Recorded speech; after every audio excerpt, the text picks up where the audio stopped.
It's Sunday. You know what that means.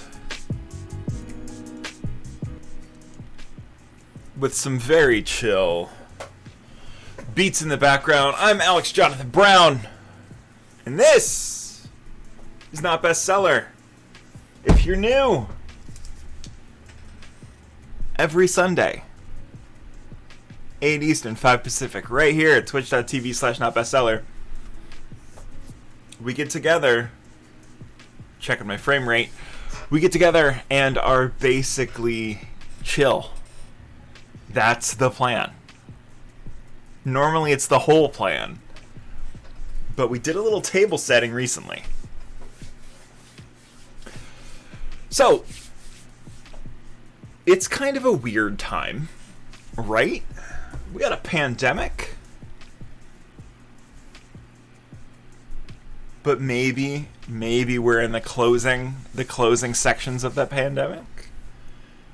It's spring, so winter's a little less of a problem. That's exciting. And if you're like me, that combination of those two things, the pandemic and winter, has been a little rough. And Not Bestseller, back when we were still hijacking Common People United's channel, thanks by the way, started out of that place of, like, again, it wasn't spring yet. It was sort of spring, but mostly just from a place of like, in a pandemic, I was personally going through some stuff. And the stream up until now, if I'm being super honest, has really been like one of the many things that I was doing to sustain, to survive, all of that stuff. And video games for me have always been that. Like, my brain likes that, right? But it's April. People are getting vaccine shots. We're making progress, right? So, what we're gonna do today, we tried this a little bit 2 weeks ago on our last stream. We're gonna try to create a version of the stream that exists in spite of those things, in spite of the pandemic, in spite of whatever seasonal affect disorder you bring to this stream. And I'm guessing, because I know a lot of the people who watch this, I'm guessing most of us have some version of seasonal affect disorder.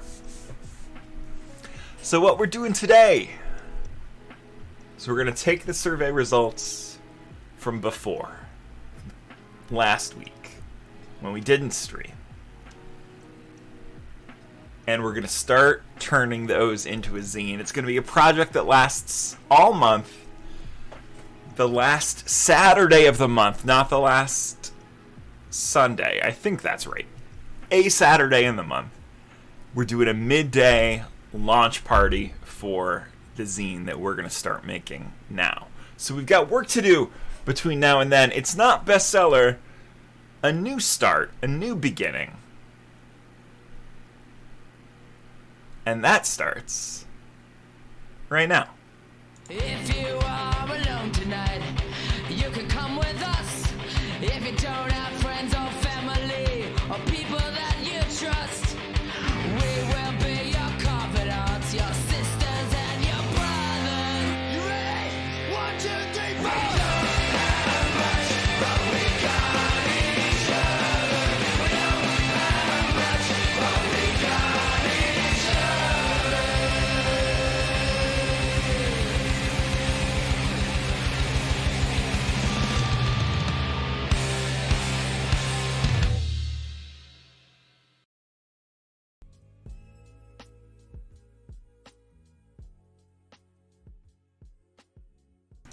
What if I just never came back? What if that was just the end of the episode and I was out? Hi! It's me again, Alex Jonathan Brown. And we are going to build a zine. I know that it's an Easter Sunday. But we're going to build a zine anyway. So here we go. Also, I do want to shout out, and I will hit the... I'll hit exclamation point 404. New issue. Oh, it's green. You can't say it's green. New issue.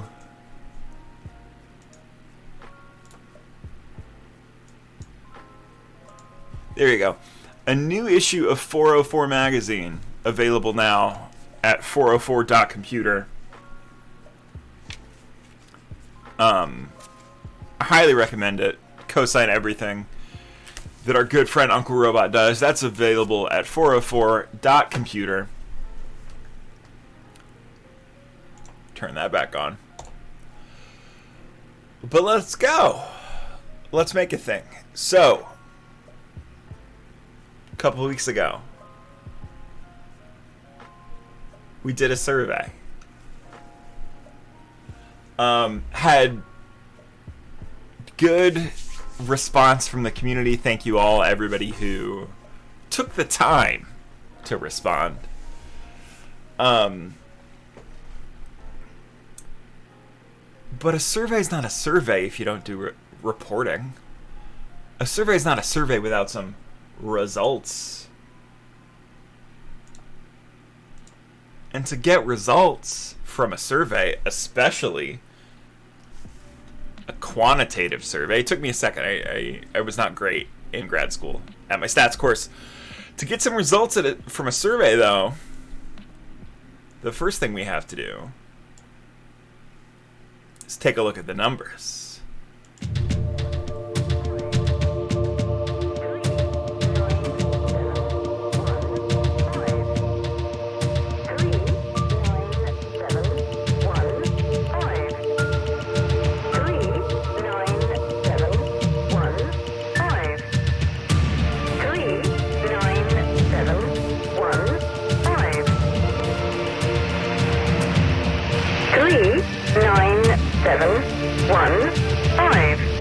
Let's do the numbers. Let's do the numbers. I love that little Kai Rizdal thing. Thanks again to Uncle Robot for catching that joke before I made it the first time we did the numbers. So let me see if this is set up right. Yeah. Look. I live in a PowerPoint. All right. So the survey was set up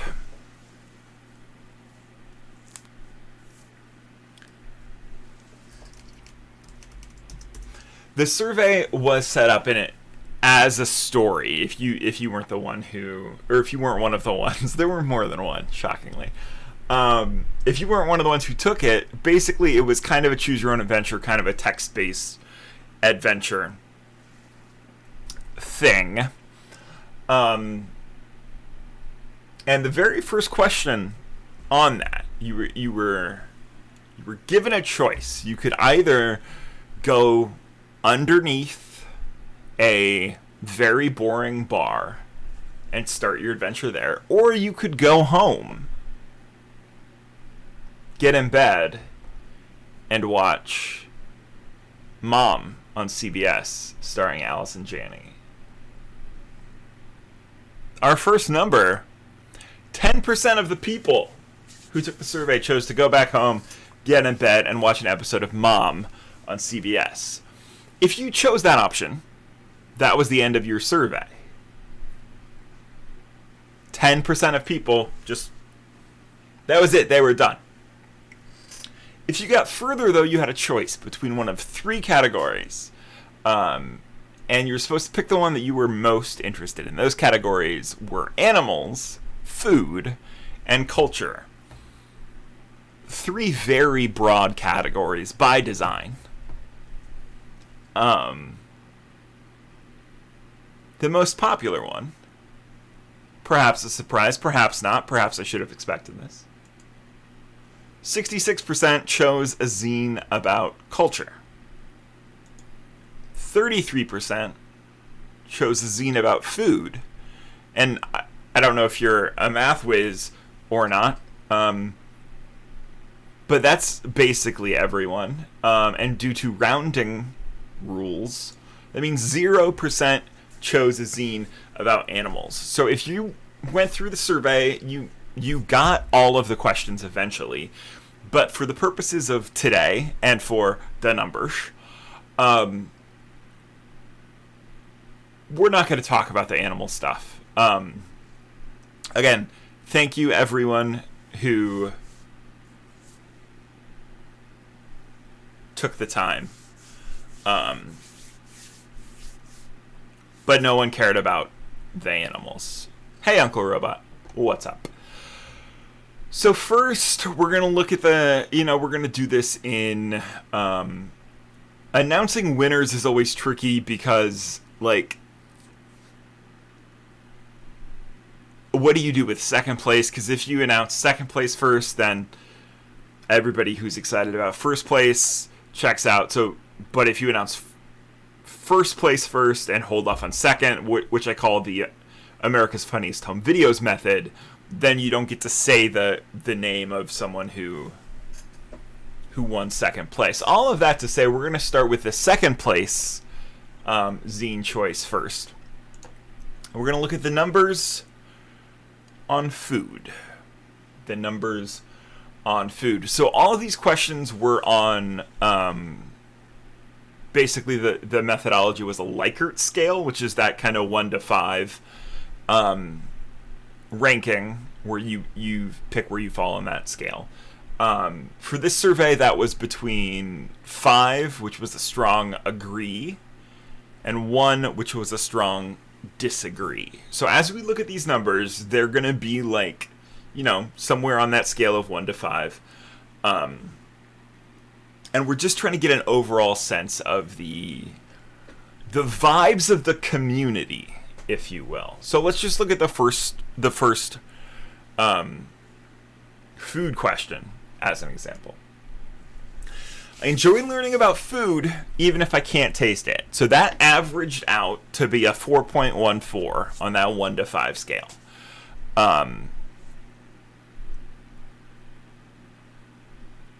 Brain just totally shut off for a second. It happens. It's tricky. How we got here was sort of more complicated than I expected. I may be the only Twitch streamer who made a PowerPoint deck to talk about survey results. Technically, it's Google Slides. Just FYI. If you want this tech for yourself. So, if you chose food as your top choice, your answers for the food questions were weighted more in this average than if you chose culture. Again, nobody chose animals. Sorry, animals. So overall, 4.14 was our result for learning about food even when they can't taste it. 4.14 was also the result for thinking recipes are valuable and interesting even if you don't make them. I'll talk a little bit about kind of how I was thinking as I put these questions together, because I think that's going to inform a lot of what we do when it comes time to actually make the zine. So this question really is just about, like, where did people, I was trying to get at how people felt about having, like, recipes in the zine, knowing that most people I think aren't going to make the recipe. I'm not like a big cookbook person, but I'll occasionally look at a recipe online. So that's kind of what I was getting at there. And it's good to see that this is work now. I'm doing my job. I kind of wanted to sense how the community felt, and again, kind of agree that recipes can be included. They're not interesting, which is what we were checking there. Recipes also have this whole debate online about whether or not you need a blog post that goes in front of your recipe. 2.92, so kind of right in the middle. 2.5 would have been the exact... Wait, 1, 2, 3, 4, 5. No, less. So more people... So 3 is our average point. So it's right almost on the middle, because 0 is not in there, so it throws your midpoint off. But a little less on the personal connection to a hot dog recipe, which I would be interested in, and this is, again, where further research would be helpful. I would be interested whether that is a real take or if that's aware of the cultural stance on recipes. But again, so far, if we were doing the food zine, I would say maybe recipes, but not huge stories about recipes. But then also, like, yeah, they would be dope. Just give me a good story about a corn dog. Question about food culture, 3.36. Again, it's a little over half, but this was pretty divided. But generally, slight support for food culture that revolves around personalities. This next one is a hard disagree. Food disasters are more interesting than food successes. We got all the way to 2 on this one, so that's a full, 20% off of the mid, basically. This will be interesting for producers of Nailed It. If you're watching, perhaps scoping me out for my own Hassan Minhaj style Netflix show. It's PowerPoint bit. But again, food disaster is less interesting, according to our community, than food successes. Extreme foods are stupid got some support. Good to know on that. So we won't be doing, thankfully for me, we won't be doing a zine where I have to eat a lot of dumb stuff.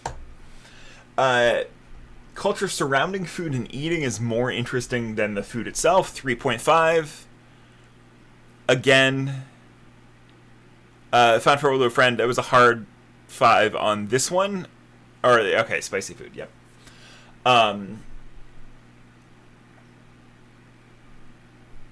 Culture surrounding food and eating is more interesting than the food itself. Pretty strong agree there. So that's good to know. Breakfast is the best meal of the day. This was controversial for me. There was more disagreement with that than agreement, which I was personally shocked by.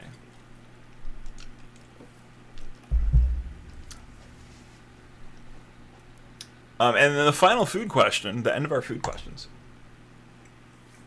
No, did I miss one there? Hold on. Okay, we had a fast food question that didn't make this slides, but I can pull those results up here in a second. Soylent, the Tech Bro meal replacement shake, ultimately had some good ideas. So the 2.78, which is a disagree. Again, this is a community survey. I didn't vote. I will tell you that this take is wrong. Soylent had some good ideas. Food can be fuel. It doesn't all need to taste great. It just needs to be to get you through the day. They also had some ultimately good ideas the first time when it was called Slim Fast. But as Fond Farewell to a Friend has said, what a bad name for a thing. So that was the numbers food. We're now going to go to the culture section of the slideshow. Look at how easy that was. Yeah, Soylent tastes like breakfast cereal, but in a bad way. All right, the numbers. Culture. So these are the culture questions. Again, if you chose culture as your choice, your first choice for a zine, your responses were weighted more than the people who chose food. My favorite things are what people call guilty pleasures. Again, this was ultimately a full 20% plus away from the midpoint. So pretty strong agree. Let's file that away mentally. I'm actually going to start making notes.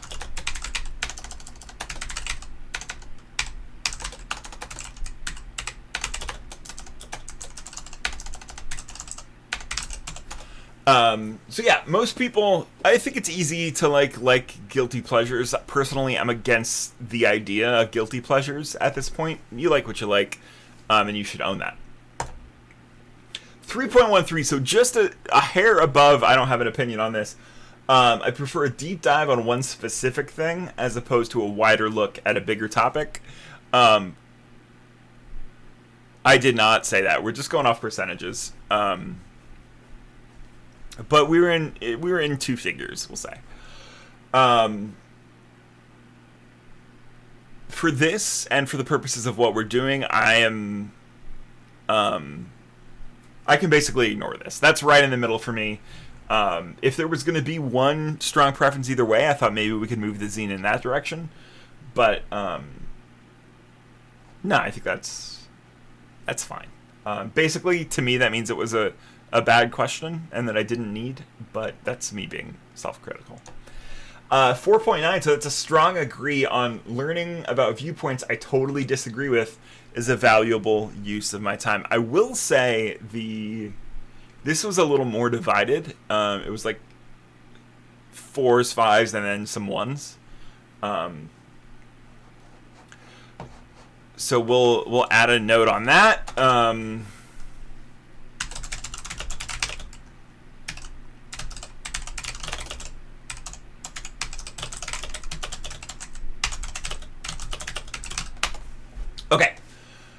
4.13, I enjoy learning about the interesting parts of the most boring subjects. Again, pretty strong agree there. So between 4 and 5, I'm saying as, like, for our purposes, a strong agreement.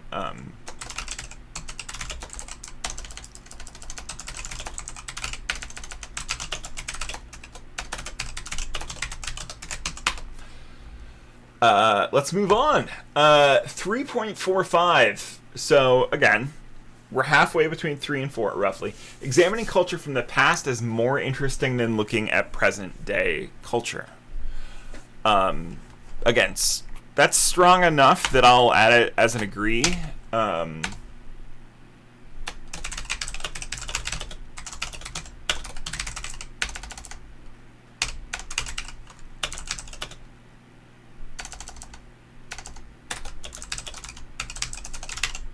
I don't know who Mark Kurlansky is. What's the hot Mark Kurlansky? What's his what was the Mary Roach sex book called? It wasn't Boink, was it? I had to change my setup a little bit because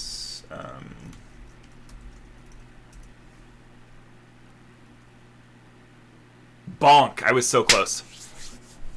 Okay. Salt, pepper, and oysters. Sure. Yeah. So, again, the Mary Roach book Boink, or Bonk, is also... It should be called Boink, though, right? That's a better name. That's Mary Roach's book about the science of love and sex. Moving on, 2.81. So this is this is on the slightly disagree side. Prefer reading objective works about popular culture rather than subjective personal takes. So for me, and for what we're doing here, I think that means that, like, personal takes are okay, basically. Which is good to know because, again, there are a couple ways you can approach zines in general. Let me check my mail real quick, because I have... Okay, those are fine. There are some zines that are just, like, books of information that are just not books. They're tiny. And then there is the kind of... whether it's autoethnographic or just personal memoir, essay writing, any of those kind of vibes, which are sometimes labeled as perzines. For me, that's an awkward word to say. It just doesn't come out of my mouth well. But those kind of personal zines are a way you can take zines. So maybe we'll get a little of that in ours as we figure this out. 3, absolutely dead in the middle. Does it matter at all? More interested in exploring theories about culture rather than examining cultural texts. I will say with my chest, the reason this is a 3 is because it's poorly written. Like, it's a bad survey question.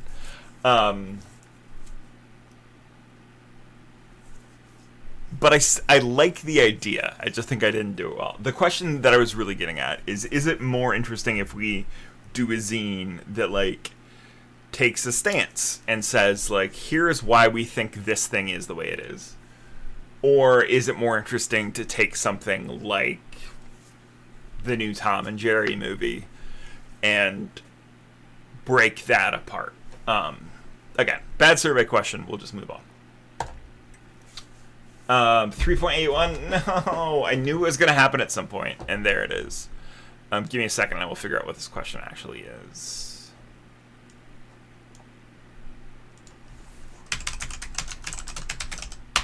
Because I think we just did that one twice. Yeah, we did.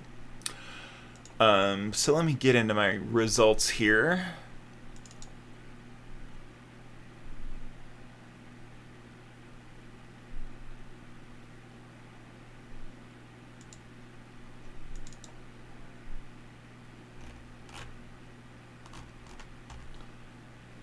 And we will see that those results were in response to Basically, I'm just trying to make sure I told you all the right thing.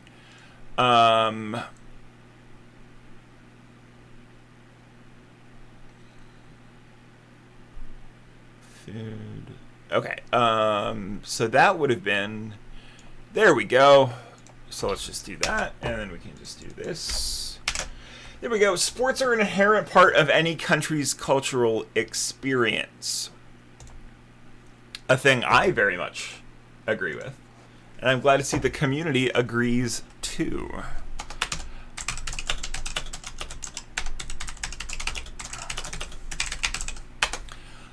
Cool. So moving on then. But yeah, sports are great. Love a sport.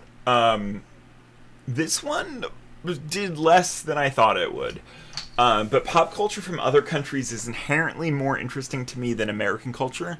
At a 2.13, this is, a mild disagree from the community. And I really thought more people would have said more for this. But they did not.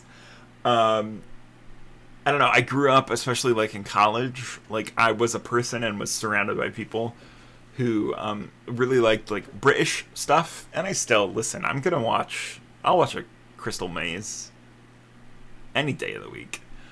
And I didn't call it Crystal Palace that time, so I'm proud of myself. But this makes it seem like maybe we should go American with this zine.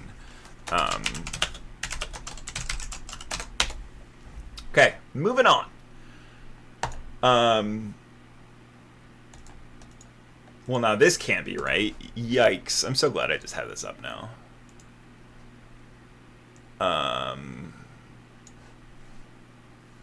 Oh, so I then duplicated that slide. Got it.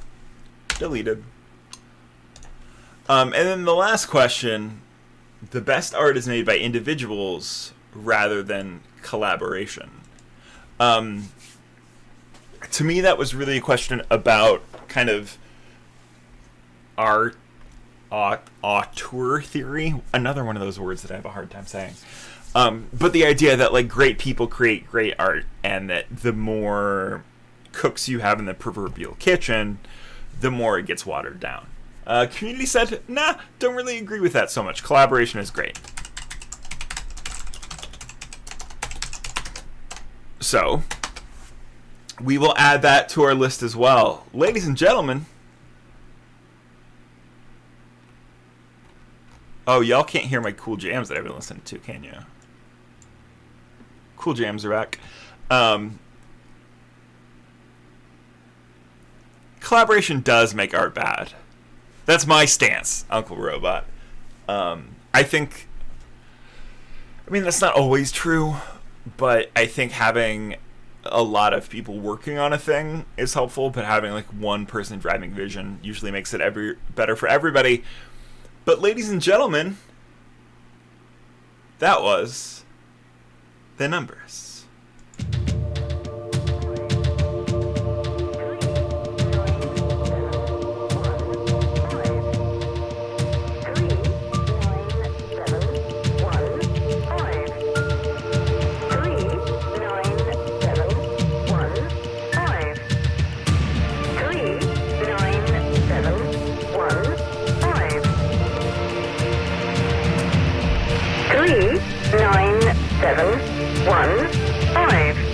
Let's do the numbers. Let's do the numbers. Yes, there was one more question that was not necessarily part of the survey proper, but was a part of the survey experience, and that was the last question. If you took the survey at the end, you were offered a chance to leave the focus group via 2 doors. One door, you just walked out and it was fine.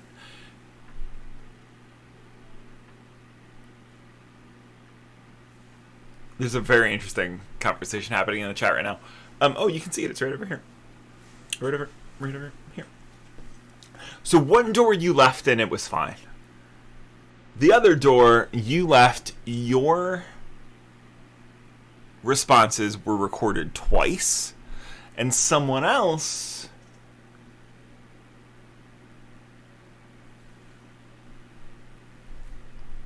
their responses weren't counted at all. The idea for this comes from a short story that is then a Twilight Zone episode that is then a movie called The Box. That's what the movie's called. I forget what the short story is actually called.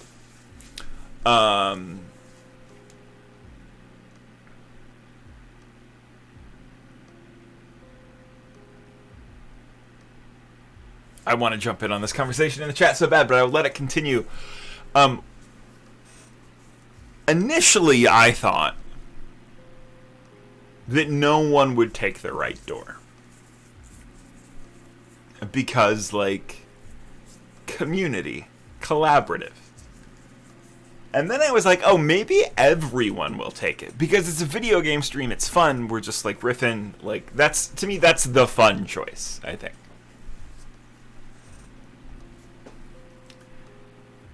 And then I was like, okay, so maybe, who knows how this will shake out? There's a bunch of different ways it could go.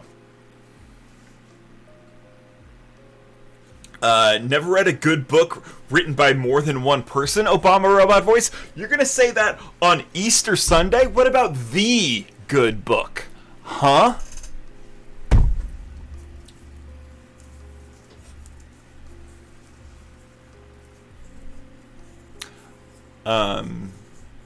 Anyway, one person picked get rid of somebody else's results. And so we did.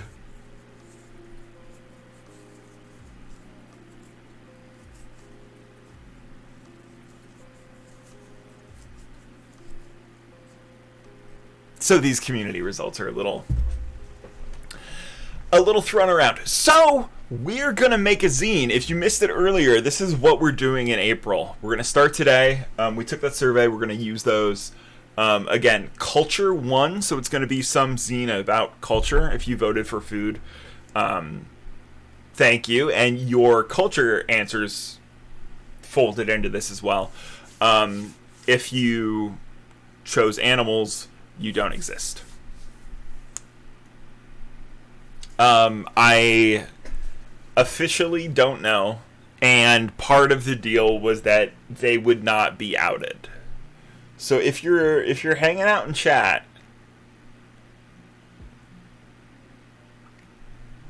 your secret's safe with the bullshittor. Okay, so what we're gonna do today then, now that we've done all this, let's see if this works. What's up? Okay, so this is the program where I start zines. It's a program called Scrivener. And what's great about Scrivener is that it lets you write things separately and then pull them together into one doc afterwards. It's also really good about holding space for research stuff. And place where you can like take notes, just copy and paste things. If you saw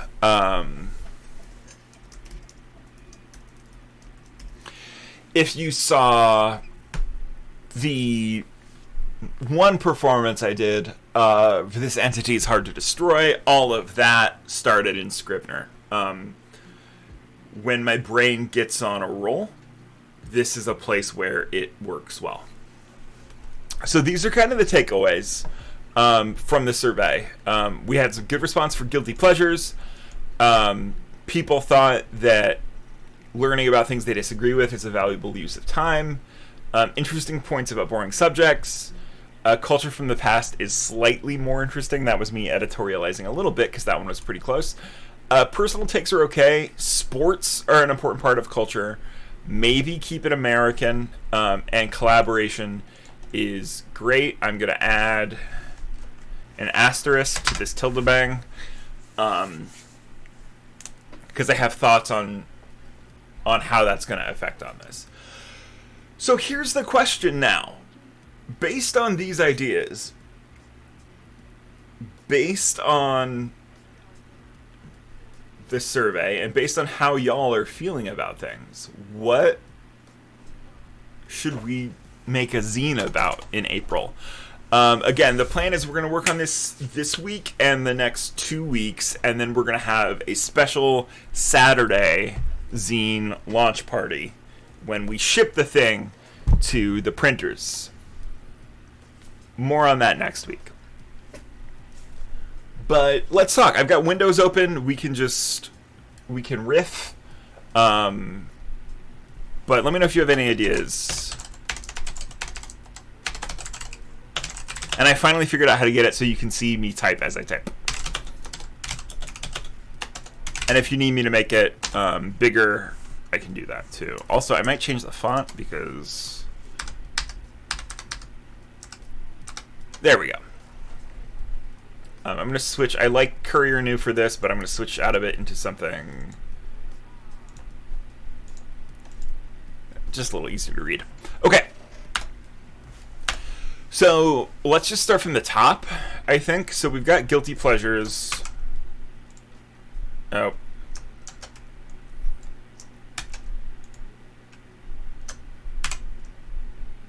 Did I forget? Oh, there we go. I'm actually going to unbold that a bit. Okay, so I'm just going to do some guilty pleasures free association. If anybody wants to throw stuff in the chat, I will get it added. But for me, the first one is always pro wrestling. I mean,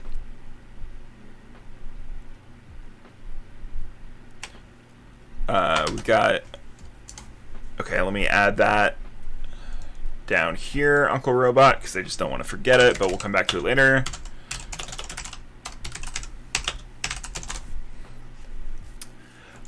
So pro wrestling,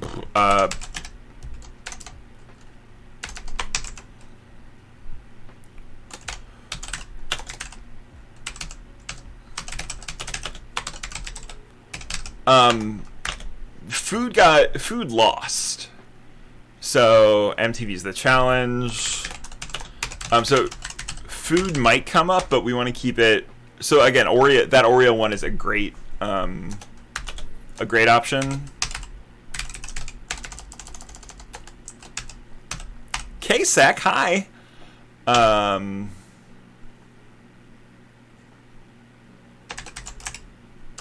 Flavors. Antiques Roadshow. K-Sec said. Furious. I'm going to call it Who Put the Guilt in Guilty Pleasures.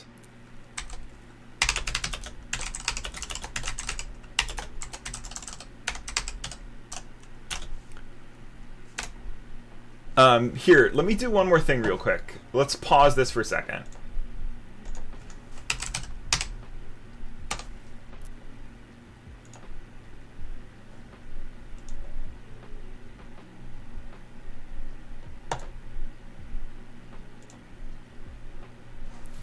So I can add,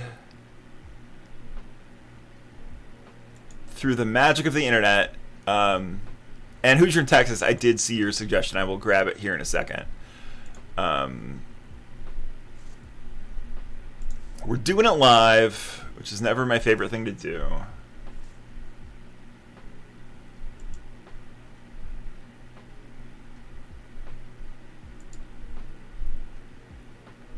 Too big, too big.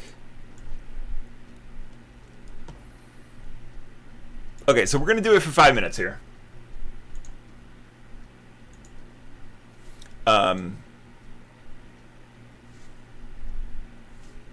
Great, we're going. Just so we don't do this all day. Relationship. Hoosier in Texas, I'm actually going to add that on another line because I don't think that's really a guilty pleasure. But it is a great idea. A great question from Fond Farewell to a Friend about who feels guilty about liking the Antiques Roadshow. I mean, you can argue that it is, in fact, a show for capitalist colonizers, but, you know, I mean, it's PBS, so... any other suggestions for guilty pleasures? I'm just going to do Britney Spears in general.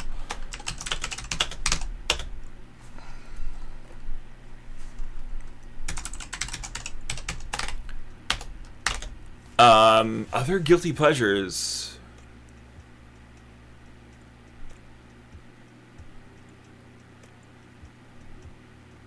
Oh, like,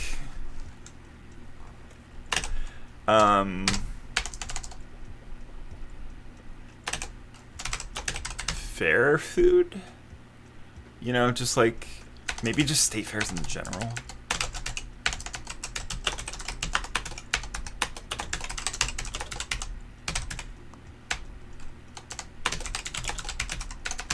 Like that dumb music. Oh no, you're great.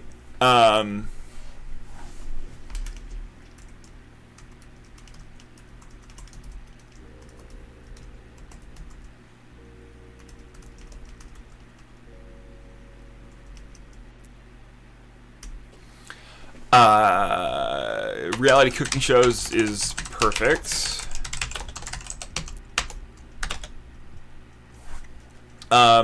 Okay, so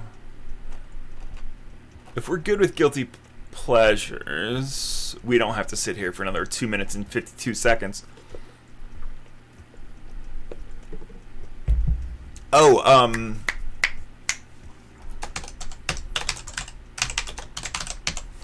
what I call dad reality shows. So that's going to be your Forged in Fires, your Deadliest Catch, your Gold Rush. You know, reality shows that your dad watches.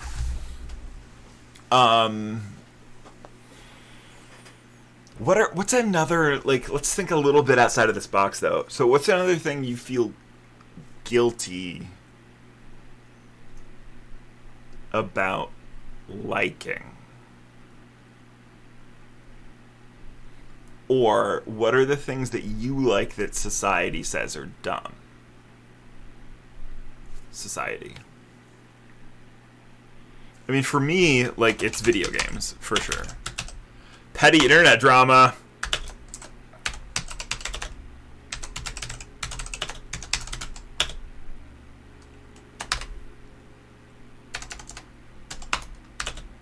Just TikTok in general, for me, is right up there.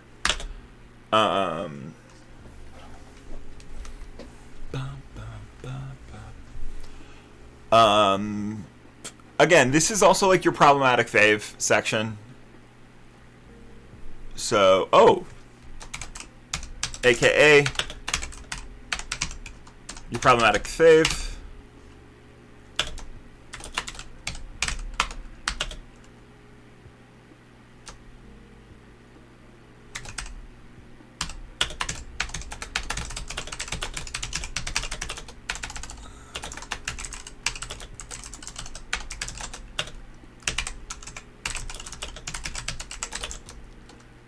Does it become an excuse to indulge in things we know are bad but don't know why, or a way to distance ourselves from things we... I mean, let's just stop the thing there.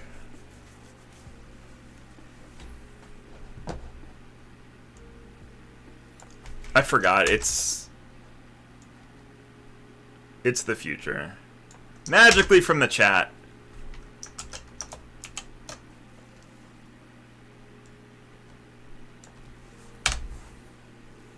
By the way, thing I learned, Control-Shift-V keeps the formatting of a thing when you're copy and pasting text. 15 seconds, last call for any guilty pleasures. I don't think I missed any. If I did, let me know and we'll get it added after the buzzer. Anti-Sturge of Fast and the Furious movies. Cigarettes. I almost...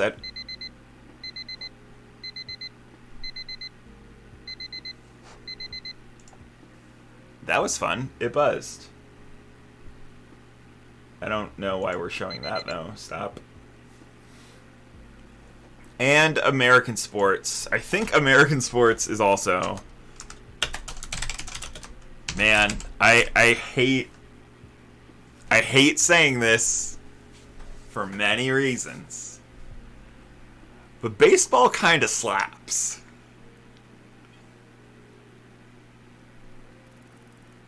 Baseball kind of slaps, especially lately.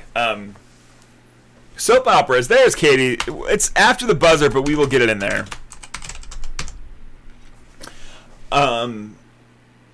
Oh, Kasek also is a big baseball fan. I did. So Obama Robot Voice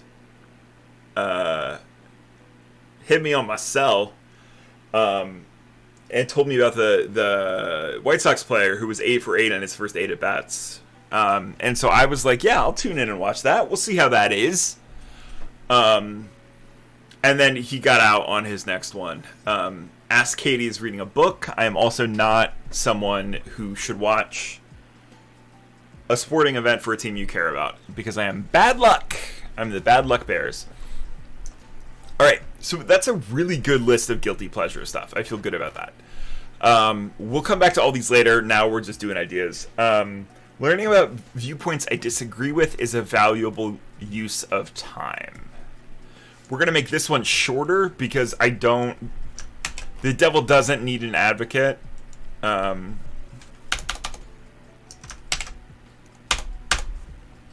As very smart people have said.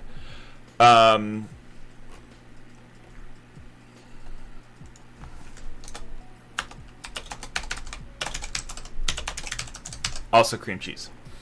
Okay, so then let's do this one real quick. We'll do 3 minutes of this. But viewpoints that you disagree with that you might be interested in learning more about. I mean, for me, like, it's flat Earth, I think.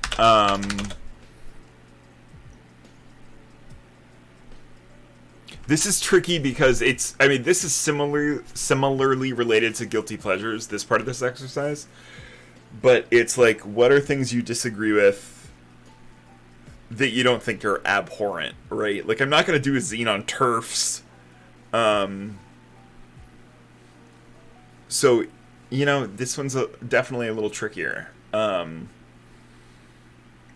I think you could do an interesting zine about flat Earth. I think you could do... this could be like a Bitcoin blockchain situation could go here.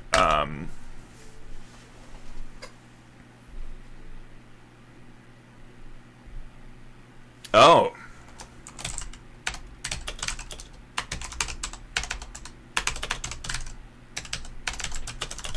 People who don't believe in aliens, or...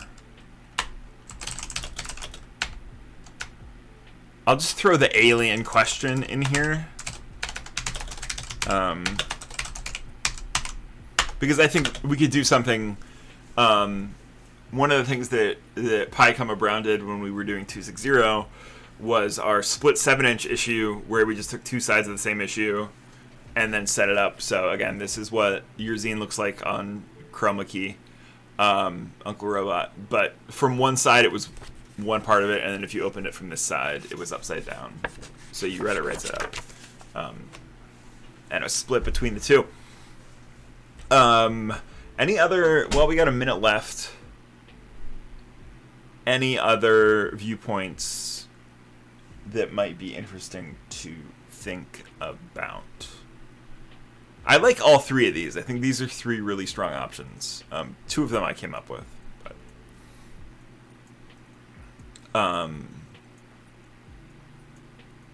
you could really just kind of do conspiracy theories in generals. Thanks, Hoosiers reading a book.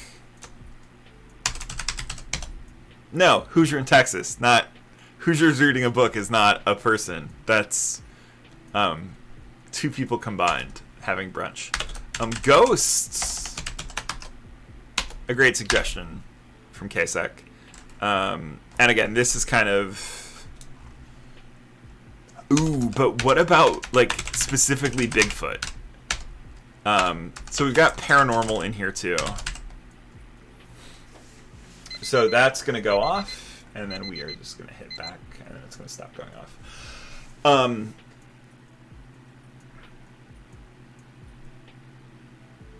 Everyone knows Hoosiers are illiterate. AO. So the thing about... Here's the thing. Yeah, very coast-to-coast AM. Correct.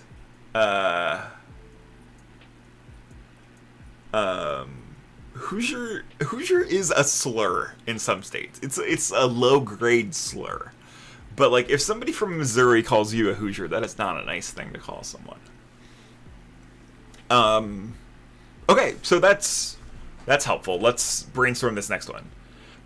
Interesting points about boring subjects. I think we're going to get all of those covered. Unless... No, let's do this. This is going to be even shorter. This is just... We're going to give this one 2 minutes.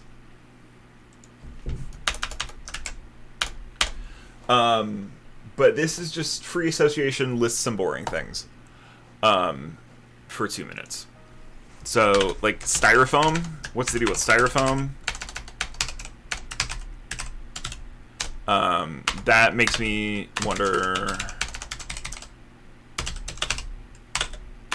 what happened to acid rain. I'm going to go ahead and add Art Bell for Hoosier in Texas, the host of Coast to Coast AM.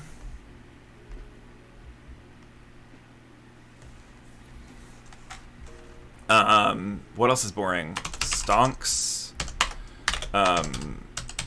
Dewey Decimal System. I'm just going to add apparently because I don't know.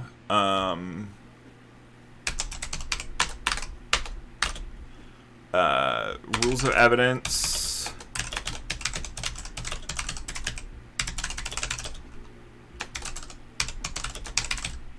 Specifically the hearsay rule.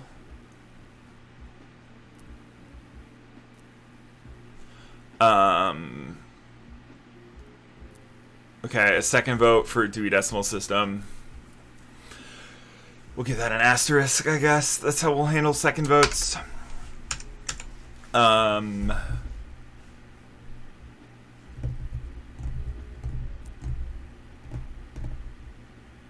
What about, like... I'm going to go back up here. And we're going to add Scientology. Nobody needs to read more about Scientology, but I'll talk about it. Oh, here we go. Interesting points about boring subjects. How about long form improvisational comedy? Boring to all of you. I think it's great. I'm a big fan. To my aunt Anne. Sorry it took me 18 minutes to see it, but thanks for saying you like my new haircut. Watching on Facebook. Don't forget, you can watch this on Facebook. Be my friend. And you can watch it there. That's just Facebook now that you're seeing. Super cool. So those are some boring subjects. I think the most interesting one out of these is the Dewey Decimal System. Rules of evidence I like a lot as well. So... bold those for now. Culture from the past is slightly more interesting. We're just going to move on past that one. Personal takes are okay. Yep, that's fine. Sports are an important part of American culture.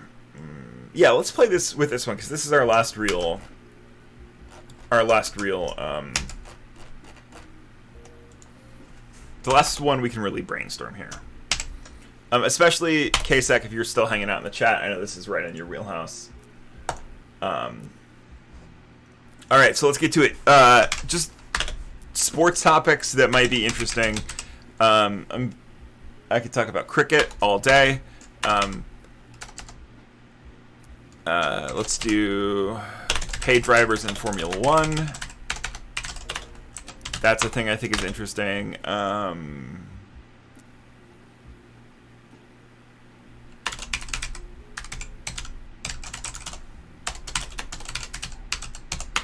Multi-generational athletes, that's always cool.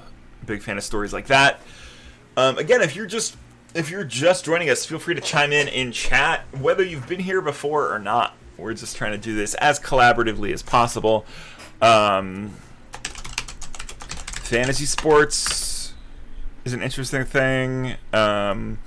This is kind of everything, but like, I mean, I don't want to do this. Sports and labor unions, that one's good.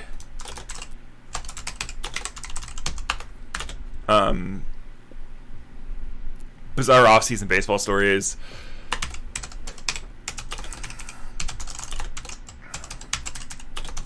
Have there been any so far this year? Is there anybody who's out because they were taking out their trash? Ooh.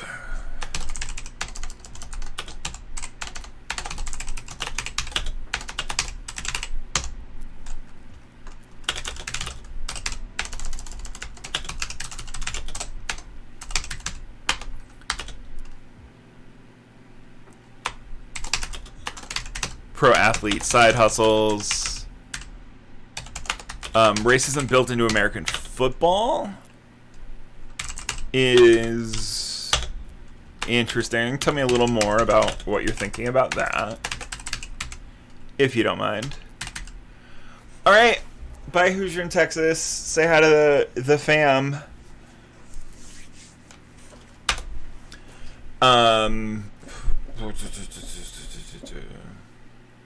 This is going to be an interesting... This sports TV rights in a streaming world is going to be interesting.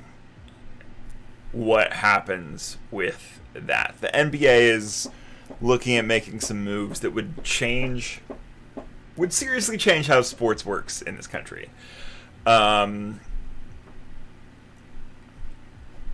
drivers in Formula 1 is also really interesting. If you have enough money, you can just race Formula 1, basically, unless you're total trash.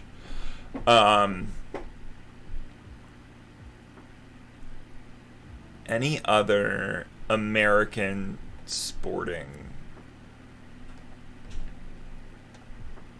things? I mean, what about, like, the Highland Games? Oh, okay.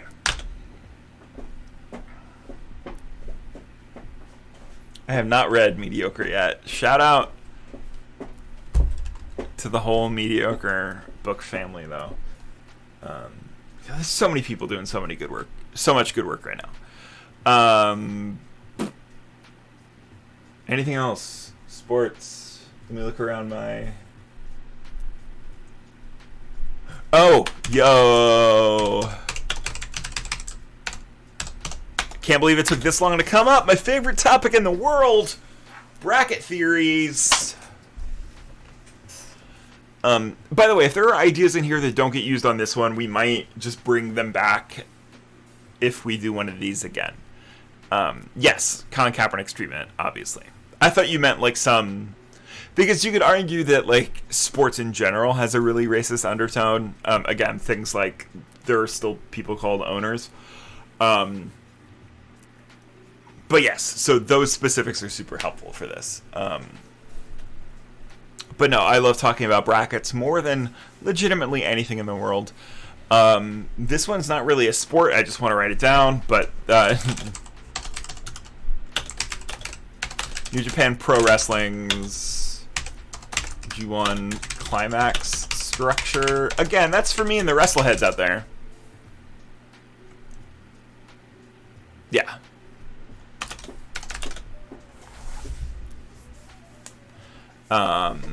Yeah, sports is bad. Hot take. But also sports is the best. I'm going to go ahead and end this timer. Still people just liking my new haircut over there. Oh, I didn't want to close it, though. Come back. There we go. Okay. So that is kind of that. Are there any other survey... Collaboration is great. Cool. I think we're good now for these strong takes as far as what it might be about. So we've got 1, 2, 3, 4, 5, 6, 7, 8, 9, 10. We got a bunch of guilty pleasure ideas. We have some that came from the viewpoints I disagree with is valuable. Interesting points about boring subjects. We got some options there. And then sports are an important part of culture. So what's going to happen now? We basically got 4 subcategories for potential zines, right? We could do sports. We could do... The problem with 3 monitors is you have to find your cursor. We could do sports. We could do interesting points about boring subjects. Again, 4 of these are mine, but Dewey Decimal System is a strong contender. This kind of like things we maybe disagree with, and then guilty pleasures. So what I'm gonna do now, we will switch back to this view. Oh no, we'll just...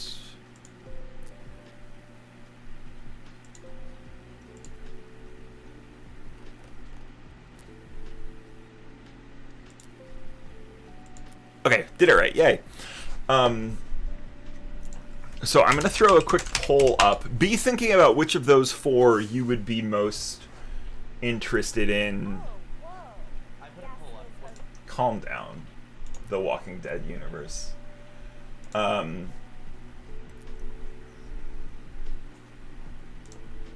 Which of those 4 you would like to see a zine about? No, this is not a need to move quickly. Like, I will do work off stream if we need to. This is about doing it right and making it interesting. So again, we're doing this all month. This launches at the end of April. We can go as slow as we would like.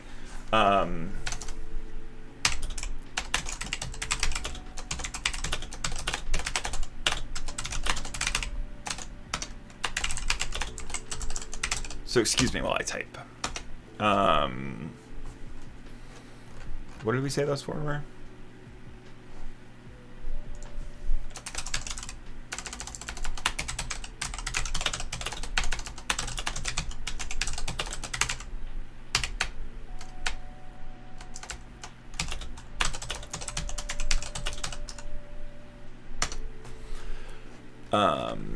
Guilty pleasures, views we disagree with.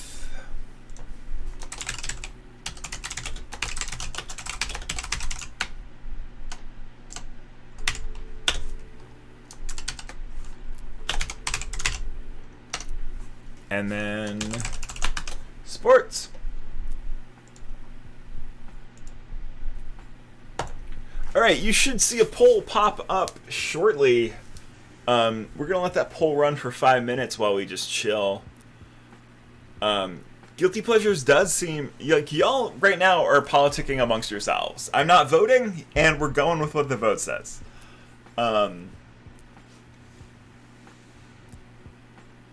So yeah, we got 5 minutes for that while we chill and chat. I'll talk a little bit more about kind of what I know about these, just as some ground setting. Pro wrestling, obviously one of my faves. Real Housewives of wherever. Real Housewives is interesting to me as a cultural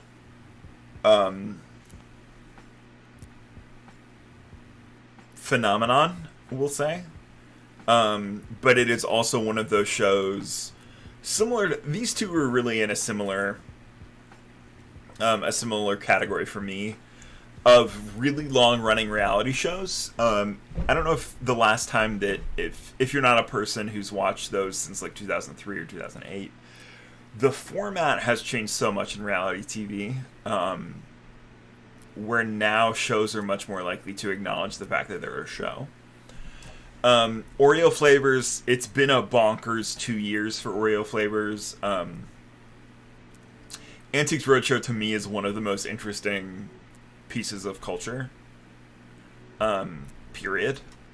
Fast and the Furious, interesting for many reasons, one of which is I can't think of another series where two of the stars had such a legitimate feud they had to create a spin-off series.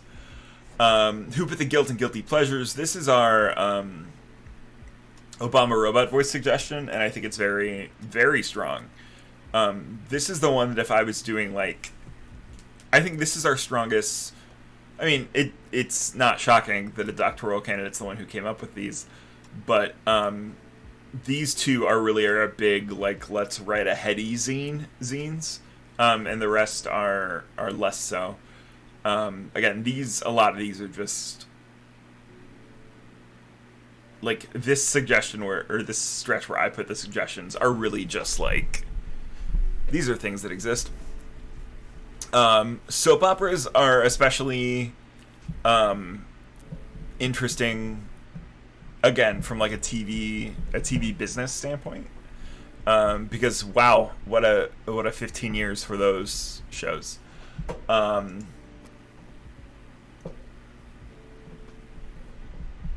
We are 50-50 on the poll right now, which is not helpful, but we'll just run it back. We'll rerun it. Learning about viewpoints I disagree with. Bigfoot, I think, is super interesting. Interesting points about boring subjects. Okay, let's talk about acid rain now. Because I put it in there because I care. Remember in the mid-90s when it was acid rain in the ozone layer, right? We still talk about the ozone layer a little bit. I think it's largely because we sort of solved that problem. I don't know if that's true. But, we got rid of chlorofluorocarbons. In many places, aerosol is allegedly safer now. But, and the plastic rings. So much plastic ring talk.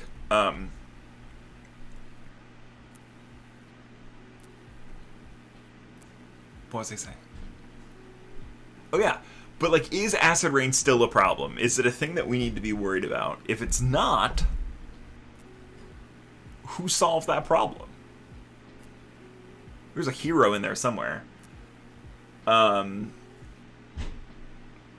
Dewey Decimal System, apparently racist. I love talking about library stuff. I'm also always really interested in why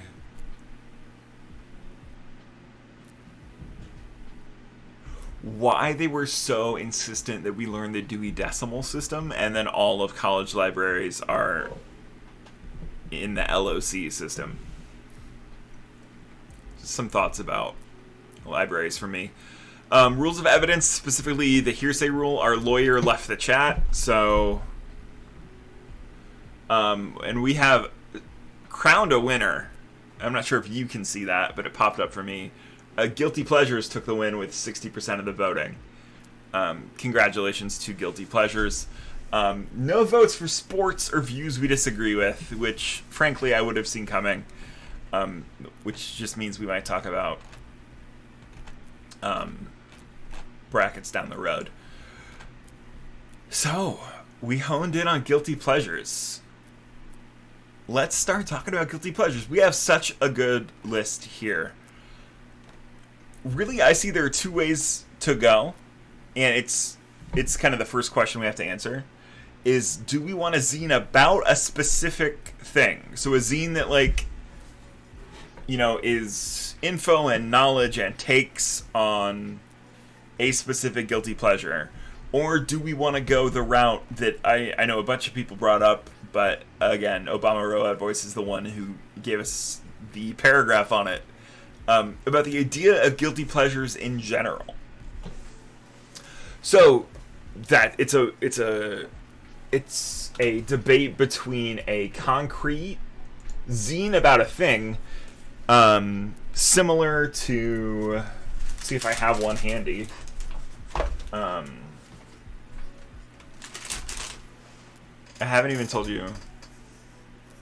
There's so many zines that haven't even come up on the screen yet. I don't have a good zine about a thing with me, but I think 404 is pretty close to that, right, Uncle Robot? Of just that is a zine about UX messages for the most part. I do want to make sure that this is true before I say it.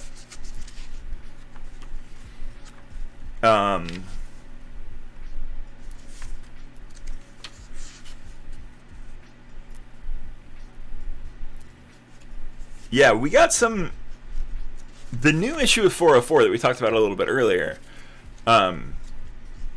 has more actual poetry in it, which is really interesting. Again, that's Bang 404. I started saying that because Phil Wrighthouse says it on his stream. It's easier to say for sure.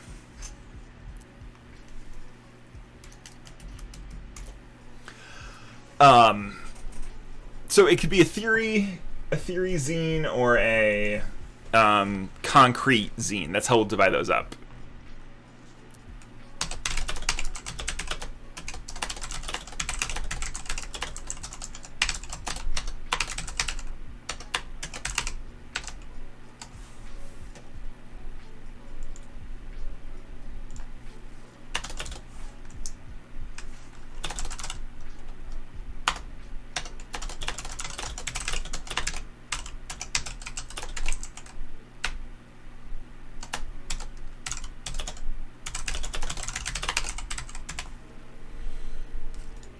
This one's a little shorter. We'll give you 3 minutes on this one. Theory's not too hard. Don't sway the voting. 3 minutes to vote in that poll. And again, we're just going to keep narrowing down. We're going to keep honing in on what we want this to be. And also, let me know if this is if you like this being the show. I talked about it a little bit at the top. But basically, for a long time, video games have been a thing that I do when I either want to turn my brain off or I'm sad. And this stream doesn't need to be that. So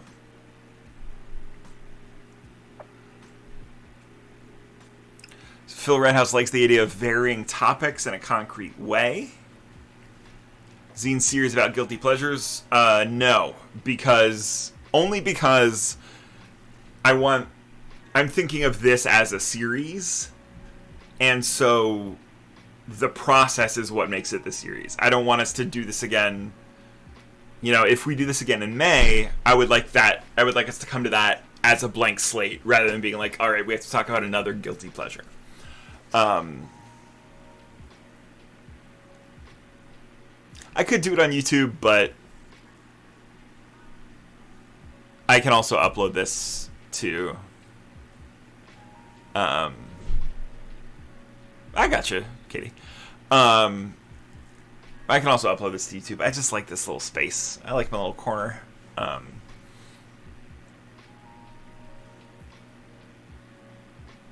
But we have plans. Did we end up? No, we have not ended voting yet. Cool. But yeah, I think so. Again, I think the series is the process as much as anything right now. But I think that's a really strong idea. Uncle Robot knows this as much as anybody. My ability to name what a thing is and stick to it is non-existent. So basically, I don't want to be in a situation. As you can tell, we've reinvented this stream 6 times already, right? So just want to keep possibilities open. And hopefully we'll do a good enough job. Twitch is a bit much.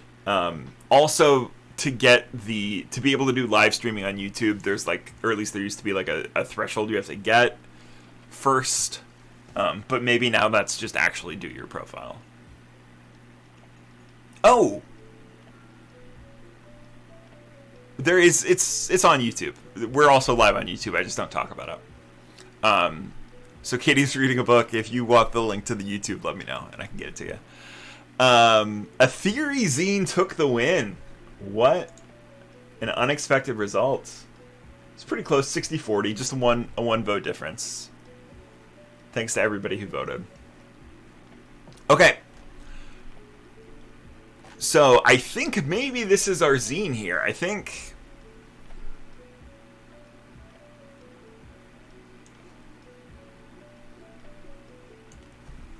this, what do we talk about when we talk about guilty pleasures,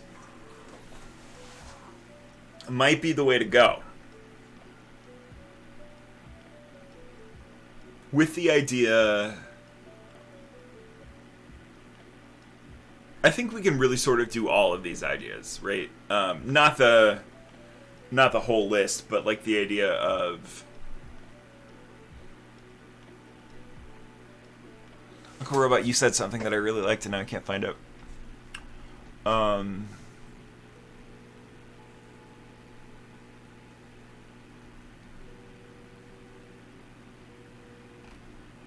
Of talking about these concrete things through this lens.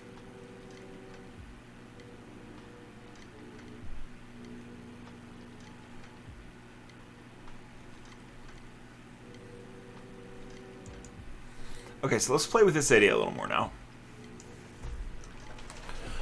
And then here's what I should have done earlier, but we will go file.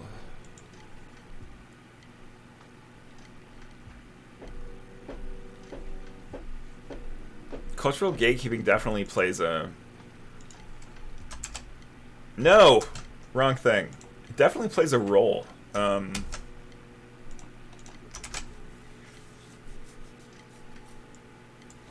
Okay. So how does the concept... Well, let's start with this as our thesis question. How does the concept guilty pleasure function in society today? Does it become an excuse to indulge in things we know are bad but don't know why? Or a way to distance ourselves from things we wish we didn't like?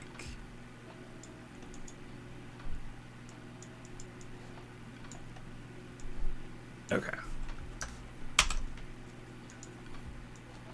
So we're going to break these down. And again, if you have other big... Uncle Robot, I like all of that stuff. We're going to get to it, I think. Okay, so then let's do...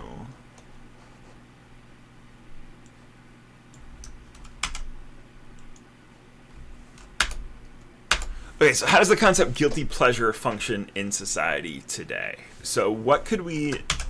If we want to explore that question more... Also, I feel like Obama Robot Voice really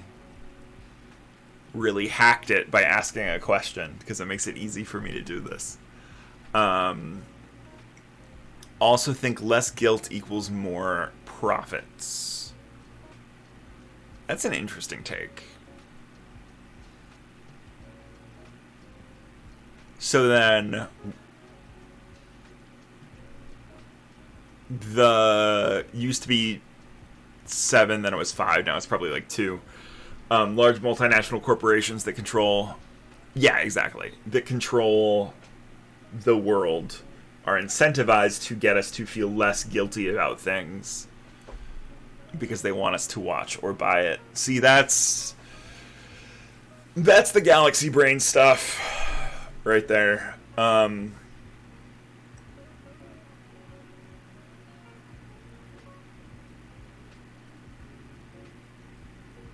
Okay, so we've kind of talked about 3, I mean, Obama Robot Voice.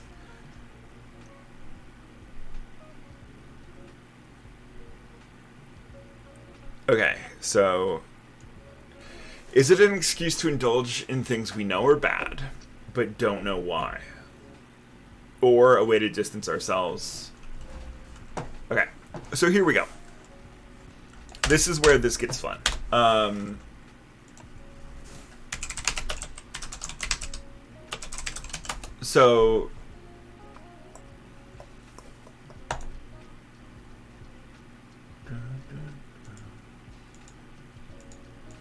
So we're going to switch views here for a second.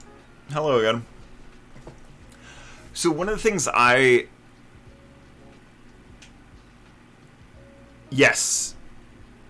KSEC also true. Alright, we're going to switch views again here. So let me just get these written down, and then we'll move on to what is usually my next step in this little zine making process here.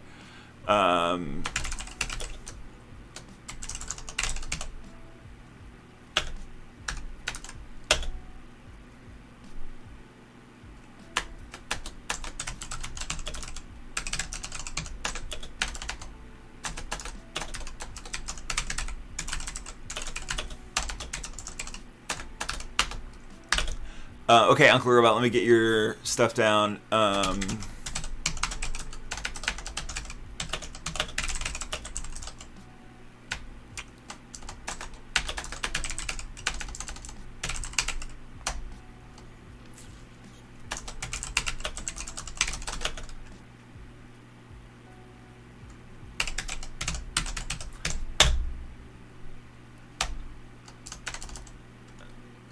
What's that word?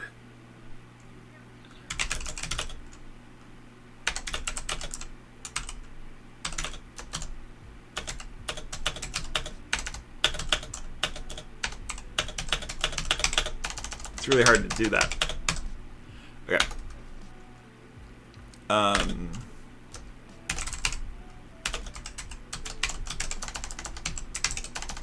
I swear I'm a better typer than this.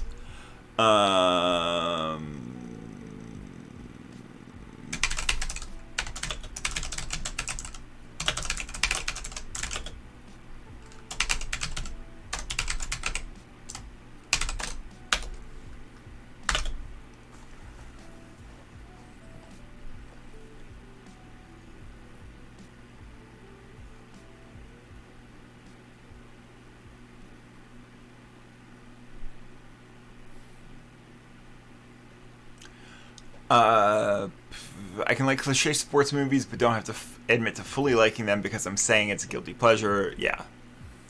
And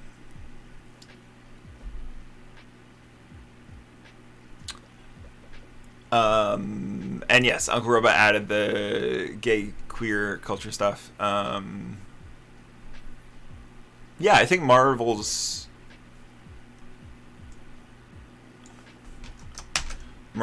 probably I think I would classify that as a guilty pleasure. Because the point is that, I mean, it depends on how you're thinking of guilty pleasure, right? But for the most part, like, yeah, exactly. Like, the cultural hegemony of a thing is what makes it a guilty pleasure. Like,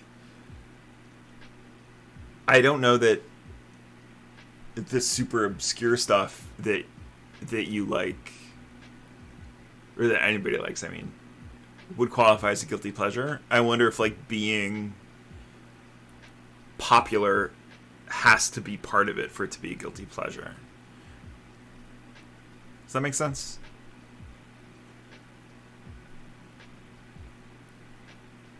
Did I say that right?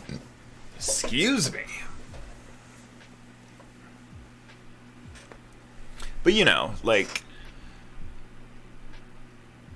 what an unfortunate line break there.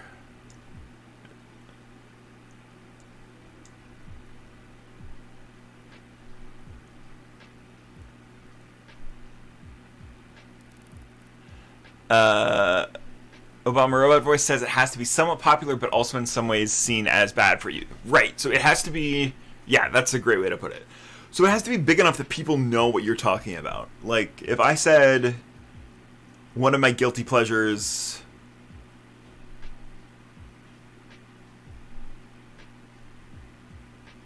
Oh, okay.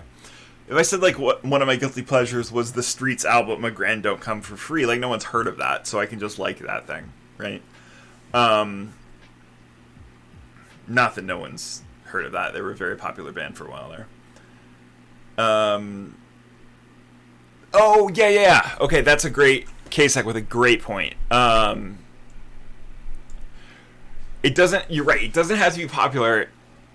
It has to be a thing you're ashamed of, right? The Streets is the best, Kasek. His new stuff's still really good, too. So there we go. Let's focus in on this. So, Uncle Robot's hegemony question got us where we needed to get.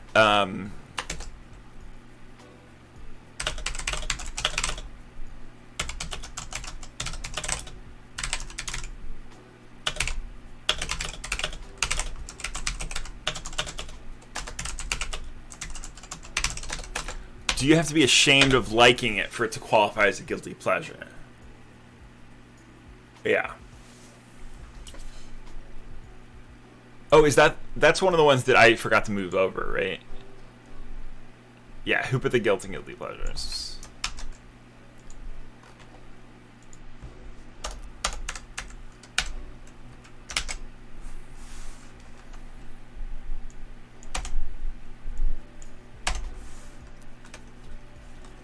That's not a bad title for a thing.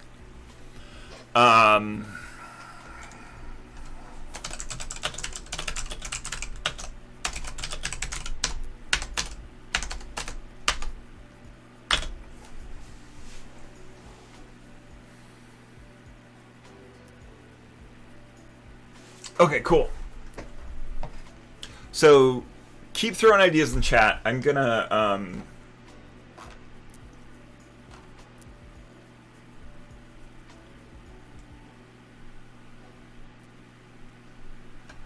So, one thing that's interesting if you're working on a project like this, and the great thing about zines is that, as we talked about, and Uncle Robot mentioned specifically, the vibe of zines is one that's open to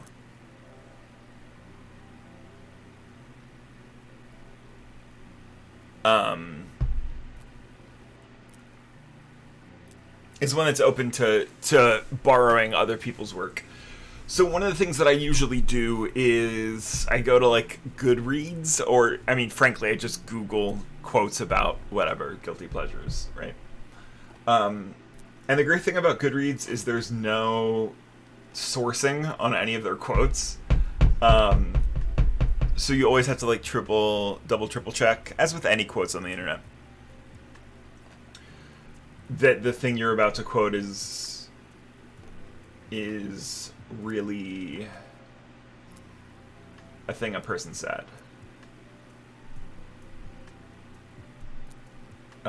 Here's someone who says their guilty pleasure is a hot bath because it's so eco-unfriendly. Sure, live your best life.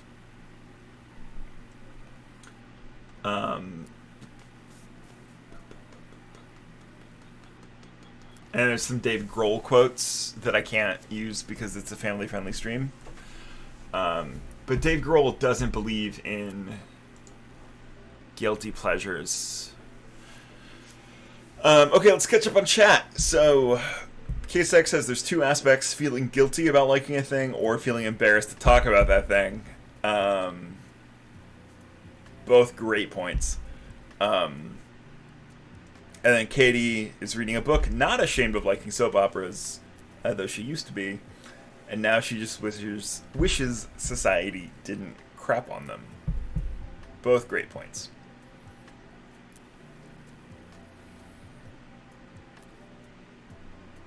So I think we're getting close to figuring out what this zine is.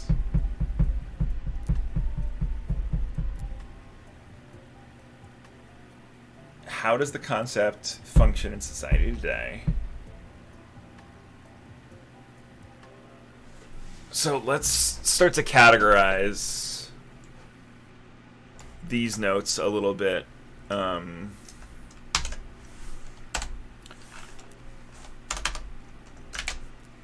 Shout out to Control X on your PC, the thing that you really want to use half the time when you use Control C.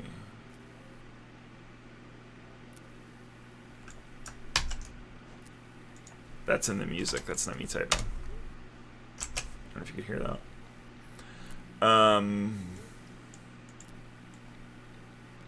So then these two are more down here. This is a really good example. That's like an intro.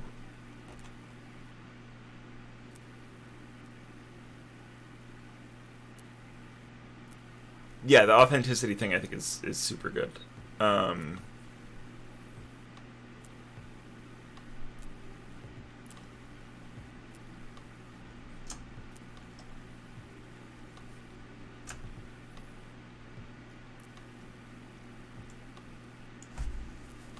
Okay, so let's categorize these here. So this is like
Also, shout out to everybody who's listening to 24/7 lo-fi beats to do whatever too.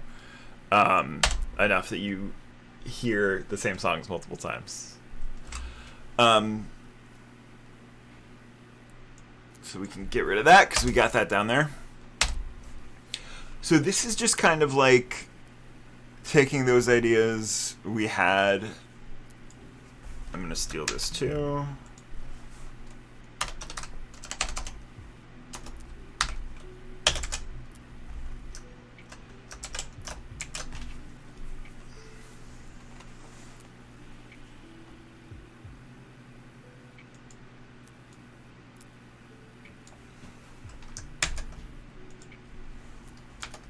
I'm now just copying and pasting notes out of chat.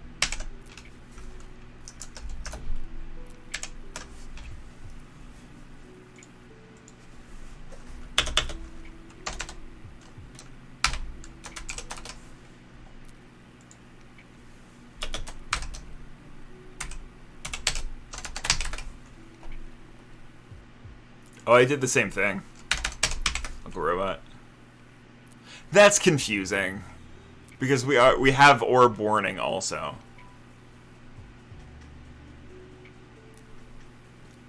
Glad to help. I know my demo.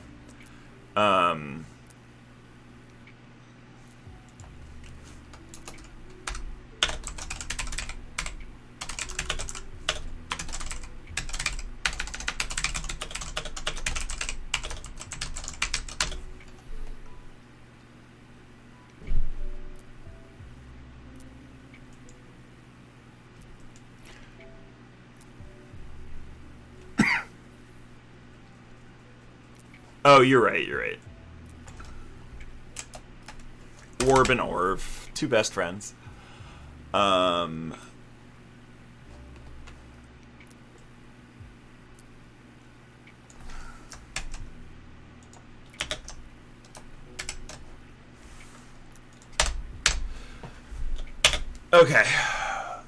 Did I miss anything else?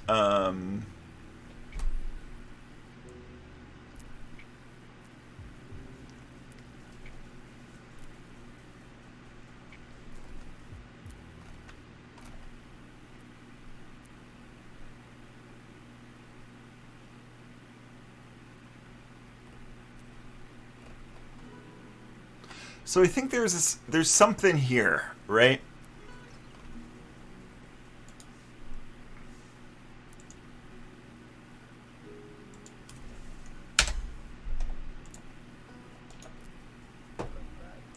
Hegemonic is the word.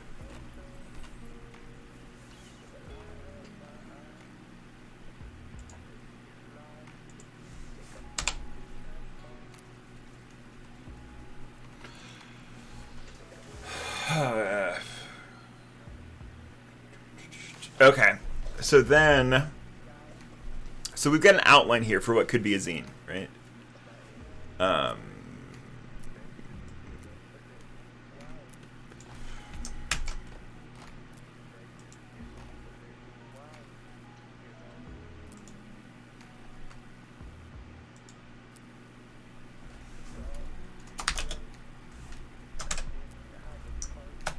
gonna put that there. I'm not sure it's where it goes just yet, but we'll figure that out.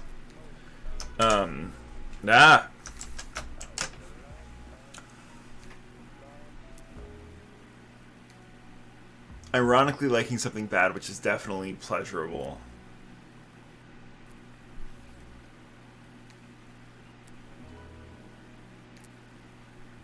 So, like, do you have an example of that?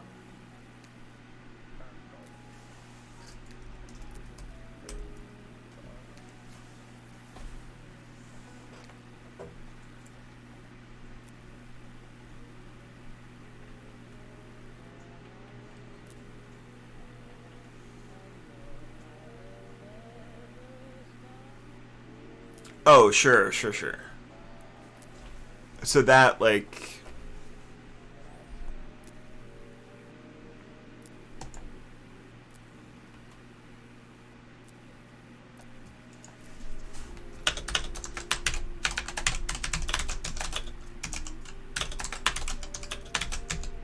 So that kind of like good bad versus bad bad, to steal some language from the Flophouse podcast.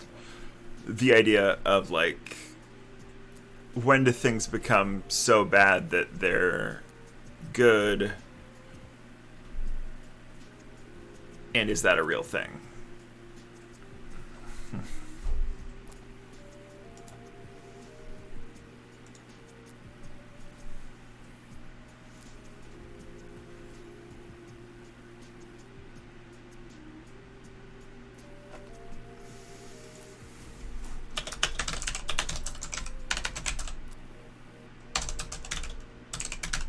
Yeah, it's a bad thing that I kind of liked.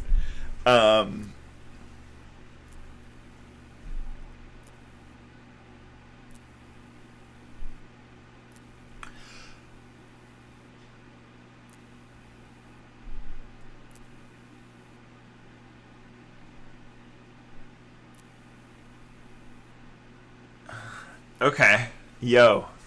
Okay, so these are separate thoughts.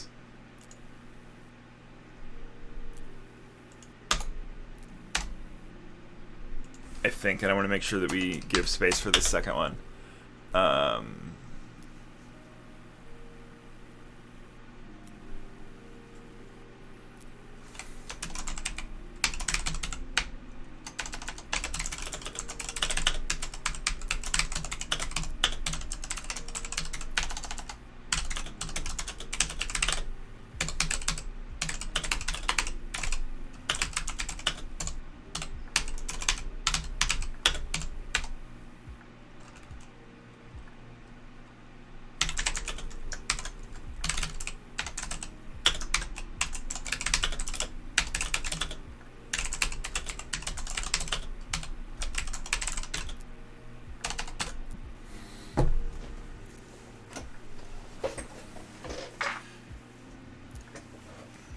I mean, I think there's the, there's the...